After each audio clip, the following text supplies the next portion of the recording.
दिखाते हैं। तो फर्स्ट वाला पॉइंट तो आपको क्लियर हो गया होगा। अब यहां से इसको हम क्लियर करते हैं। तो एक पॉइंट तो यहां से आपका आ जाएगा कि एलिवेटर पे बैठा है तो एलिवेटर वाला मीडियम को एज ए रेस्ट की तरह ये बिहेव करेगा, और ये वाला तो आपको क्लियर हो गया कि डिक्रीज करेगा। और x का वैल्यू अगर नेगेटिव हो, एक क्या हो सकता है कि v बराबर माइनस के एक्स से x का वैल्यू पॉजिटिव हो, k तो पॉजिटिव है ही, x इज पॉजिटिव। अगर x पॉजिटिव हो तो क्या होगा, x का वैल्यू हम बढ़ाएंगे तो क्या हो जाएगा, v का वैल्यू डिक्रीज करेगा, यानी कि ये वैल्यू डिक्रीज करेगा। और जैसा कि आपको काइनेटिक एनर्जी होता है हाफ mv², v अगर डिक्रीज किया सो काइनेटिक एनर्जी डिक्रीज है, जो कि ऑप्शन आपका दिख रहा है, kinetic energy of the object की डिक्रीजिंग। तो यहां तक समझ में आता है। लेकिन x अगर x इज नेगेटिव, अगर ये नेगेटिव होगा तो नेगेटिव नेगेटिव क्या हो जाएगा, पॉजिटिव। अब हम x का वैल्यू, अगर ये नेगेटिव हो, अब x का वैल्यू हम अगर बढ़ाते हैं तो क्या हो जाएगा, v का वैल्यू बढ़ेगा। इस बार v वैल्यू घटेगा नहीं, सो v का वैल्यू बढ़ेगा। और v का वैल्यू अगर बढ़ेगा, x का वैल्यू बढ़ाएंगे, नेगेटिव रहेगा, सो नेगेटिव नेगेटिव पॉजिटिव हो जाएगा, और x का वैल्यू बढ़ाएंगे तो वेलोसिटी बढ़ेगा। तो यहां से ये तो नहीं आएगा, वेलोसिटी जब बढ़ेगा तो काइनेटिक एनर्जी बढ़ेगा, यानी कि डिक्रीज नहीं कर सकता है। तो एक केस में यहां से क्या आ रहा है कि इंक्रीज कर रहा है, और एक केस में डिक्रीज कर रहा है, और लास्ट में कह रहा है कि object does not change its direction. तो डायरेक्शन अगर चेंज करना हो तो x बराबर 0 पे हम देखेंगे कि x बराबर 0 पे इसके पास क्या, x बराबर 0 पे क्या वेलोसिटी है। अगर वेलोसिटी है तो समझिए कि ये डायरेक्शन चेंज कर सकता है। तो वही कह रहा है कि डायरेक्शन चेंज करना हो, तो जब भी आपको डायरेक्शन चेंज करना हो तो x बराबर, यानी इनिशियली आप देख लीजिए कि वो किधर डायरेक्ट, तो x बराबर 0 पे v बराबर 0 है, मतलब x बराबर, यानी कि ये जो खेल शुरू हो रहा है इनिशियली वो क्या हो रहा है, 0 से शुरू हो रहा है, यानी कि ओरिजिन के नेगेटिव साइड से नहीं हो रहा है। कि जब भी हम देखें तो x एक्सिस में तो 0 पे अगर ये नेगेटिव साइन में होगा तो शायद ये अपना डायरेक्शन चेंज करे। तो 0 पे ये 0 से शुरू हो रहा है, और बाकी आप जब भी पॉजिटिव दे रहे हैं नेगेटिव दे रहे हैं तो ये अलग अलग वैल्यू दे रहा है। तो यहां से x बराबर 0 पे y बराबर 0 है, it means it doesn't change its direction, does not change its direction.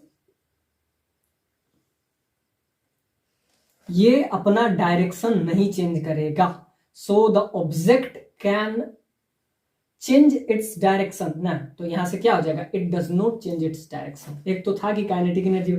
अब ध्यान से देखिए, पॉजिटिव जब रहेगा तो इसमें अगर हम देखें और x का वैल्यू घटाते हैं, इफ x डिक्रीजेज, तो x डिक्रीजेज अगर करेंगे, और अगर ये नेगेटिव है तो नेगेटिव नेगेटिव पॉजिटिव, उसके बाद इसका वैल्यू हम क्या घटाते हैं तो वेलोसिटी घटेगा, और वेलोसिटी घटेगा तभी काइनेटिक एनर्जी।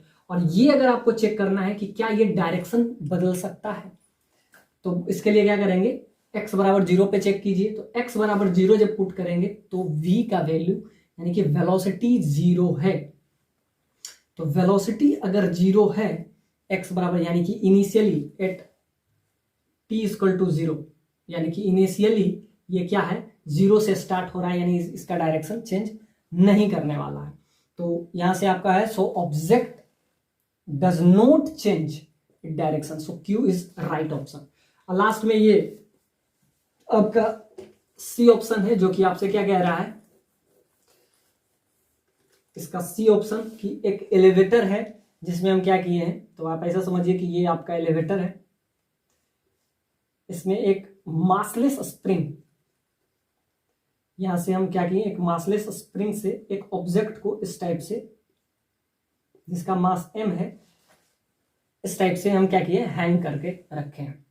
अब क्या हुआ कि ये ऊपर जा रहा है elevator with constant acceleration, with constant acceleration that is a। तो जब ये कांस्टेंट एक्सेलरेशन से ऊपर जाएगा तो, और यहां पे एक ऑब्जेक्ट है, तो यहाँ पे हम क्या लिखे हैं, elevator starts going up with constant acceleration a, the motion of the object is observe, इस ऑब्जेक्ट का मोशन जो ऑब्जर्व कर रहा है वो कुछ इस टाइप से, यहाँ पे कोई ऑब्जर्वर है, वो फ्रॉम द एलिवेटर, एलिवेटर पे ही है, during the period of maintain this acceleration. तो यहां से अगर हम ऑब्जर्व करते हैं तो ये आपका क्या है, ऑब्जर्वर है। तो ऑब्जर्वर अगर ये एलिवेटर में ही हो तो क्या होगा, उसको एलिवेटर क्या लगेगा, उसको एलिवेटर लगेगा कि वो रुका हुआ है। हालांकि अब एलिवेटर रुका हुआ नहीं है, लेकिन जब आप ऑब्जर्व एलिवेटर में बैठ के करते हैं तो सिस्टम लगेगा कि सिस्टम रुका हुआ है। तो ये कांस्टेंट एक्सेलरेशन ए से ये ऊपर जा रहा है, लेकिन इसको क्या लगेगा कि नहीं, हम तो रुके हुए हैं और ये नीचे जा रहा है, और नीचे जा रहा है तो ऊपर लगने वाला है, ये नीचे आएगा, सिंपल सा बात है, मास के वजह से। तो ऊपर फोर्स लगेगा kx, क्योंकि चाहेगा कि ये अपने नेचुरल लेंथ को गेन करे, तो ऊपर फोर्स लगने वाला है kx, और नीचे जो लगेगा वो क्या लगेगा, mg। और नीचे एक और फोर्स लगता है जिसको हम क्या कहते हैं, कई बार सीडो फोर्स कहते हैं,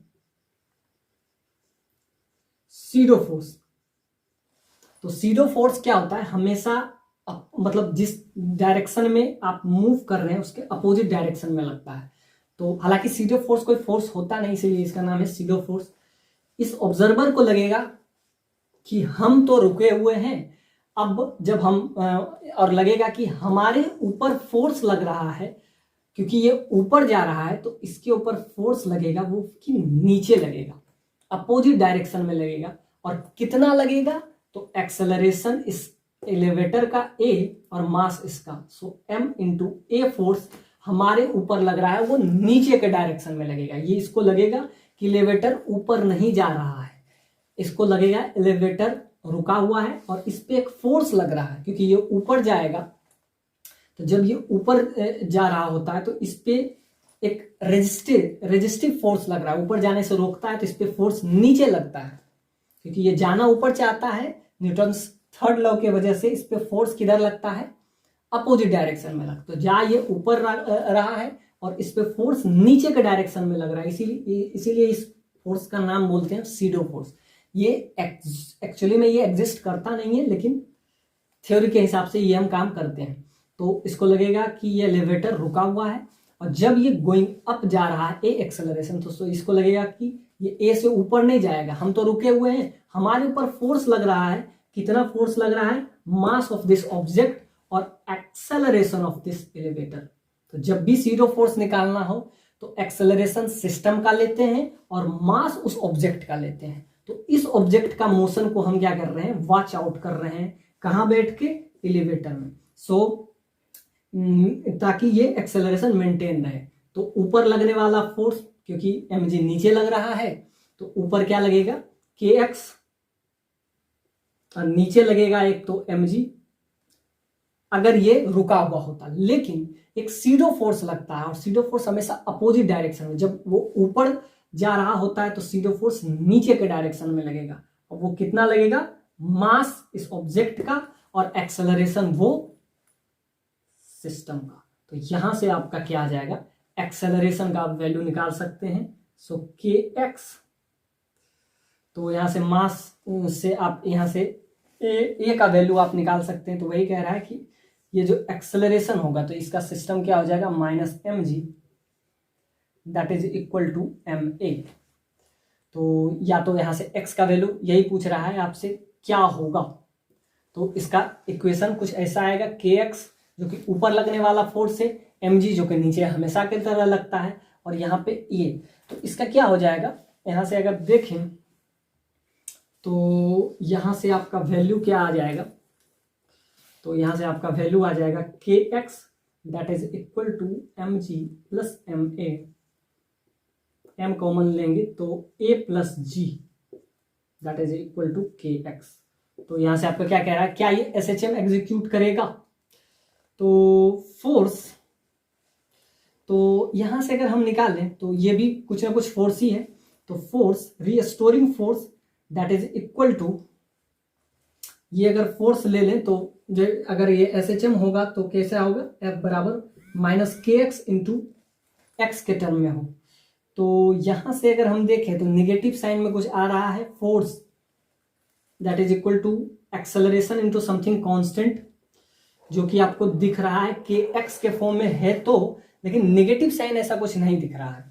तो यहां से अगर हम इसको आगे कोरिलेट करें तो रीस्टोरिंग फोर्स अगर हम देखेंगे तो क्या ये एसएचएम करेगा? तो ये इक्वेशन, मास तो कांस्टेंट है, ए कांस्टेंट है, जी कांस्टेंट है, तो इधर क्या होगा? समथिंग कांस्टेंट है, ये कुछ भी हम लिखेंगे तो कांस्टेंट हो जाएगा। और यहाँ पे क्या है? Restoring force that is equal to minus K into x.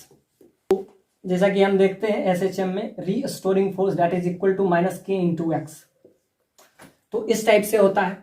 और एक्स क्या है? एक्स मीन पोजीशन से डिस्टेंस, और जो कि आपको इस टाइप से दिख भी रहा है कि ये कुछ ऐसा आपको शो करेगा। और यहाँ पे अगर एक्सेलरेशन 0 होगा इनिशियल स्टेज में, तो एक्स ए बराबर अगर हम यहाँ पे 0 पुट कर देते हैं तो यहाँ पे क्या आ जाएगा? K X that is equal to M into A. तो इस टाइप से आप कह रहे हैं नेगेटिव साइन, नेगेटिव साइन ये कह रहा है कि मीन पोजीशन से फोर्स जिधर लग रहा है डिस्प्लेसमेंट उधर नहीं होगा। तो ये तो आपको दिख भी रहा है कि फोर्स नीचे लग रहा है और डिस्प्लेसमेंट क्या हो रहा है? ऊपर हो रहा है। तो ये नेगेटिव साइन तो यहाँ पे आप समझ भी सकते हैं कि ये एलिवेटर जा ऊपर रहा है और फोर्स किधर लग रहा है? mg भी नीचे लग रहा है, ma भी नीचे लग रहा है, तो उसके अगेंस्ट में हो रहा है। तो नेगेटिव साइन यहां से भी आपका क्लियर हो रहा होगा कि yes it execute SHM. So Indeed, या इसमें क्या होगा? ये एसएचएम एग्जीक्यूट करेगा। और एक केस ये हो जाएगा अगर आप क्या करते हैं mg के बराबर, यानी कि इनिशियल स्टेज में एक्सेलरेशन को अगर आप 0 कर देते हैं तो यहां से के एक्स का वैल्यू क्या हो जाएगा? ए का वैल्यू 0 कर देंगे, that is equal to mg। Indeed it's SHM. So ये एसएचएम होगा। तो यहां से एक बात समझ में आ गई। अब एक लास्ट पॉइंट आपका बचा है, वो आपका कुछ ऐसा दिया हुआ है कि इस टाइप से कि एक ऑब्जेक्ट है जिसको प्रोजेक्ट किए हैं और उसका वेलोसिटी बहुत समझ में आने वाला, क्योंकि इसके वेलोसिटी वीई का वैल्यू होता है √/2 जी me बाई आर ई। ये जो होता है इसको कहते हैं एस्केप वेलोसिटी। इस वेलोसिटी से अगर किसी भी ऑब्जेक्ट को हम अगर प्रोजेक्ट करते हैं, if be projected due to this velocity, तो ये कभी भी अर्थ सरफेस पे वापस नहीं आएगा। अब ध्यान से देखिए, इसका क्या है? इसका जो वेलोसिटी है इसका भी √2 टाइम्स है। इसको √2 से अगर मल्टीप्लाई कर देंगे तो क्या आ जाएगा? 2 बाहर हो जाएगा और ये आपका क्या हो जाएगा? √g by me, mass of object and radius of earth, ये E फॉर अर्थ, ये आपका अर्थ सरफेस हो जाएगा। तो इसके वेलोसिटी से अगर हम इसको फेंकते हैं तो क्या? तो सिंपल सा बात है कि इसका डायरेक्शन कभी भी चेंज नहीं करेगा। अगर इस वेलोसिटी से आप किसी भी ऑब्जेक्ट को आप फेंकें तो ये कभी भी अर्थ सरफेस पे नहीं आएगा। तो इसको कहते हैं एस्केप वेलोसिटी। एस्केप वेलोसिटी, इसका वैल्यू 11.2 किलोमीटर पर आवर आता है। 11.2 किलोमीटर पर सेकेंड, इतना के स्पीड से अगर आप फेंक दें तो ये ऑब्जेक्ट, तो यही एस वाला पॉइंट इसका सही हो जाएगा कि object can never change its direction. कभी भी ये अपना डायरेक्शन को चेंज नहीं करेगा, यानी क्यू ऑप्शन हो जाएगा। तो इसका एक ही डायरेक्शन होगा, the object does not change its direction. तो ये कभी भी वापस नहीं आएगा। हालांकि फेंक रहे हैं तो ये वापस रिट्रेस अपने पाथ को करना चाहिए हमेशा की तरह, लेकिन इस वेलोसिटी से आप फेंक दिए, सिंपली इस वेलोसिटी से, और इसका √2 टाइम्स यानी उससे भी ज्यादा से अगर आप फेंक दिए, ये कभी वापस आने वाला नहीं है। और इसका काइनेटिक एनर्जी हाफ mbe², तो E तो इसका कांस्टेंट है, तो इसका वेलोसिटी अगर इस वेलोसिटी से आप फेंक देते हैं तो ये क्या वापस आएगा?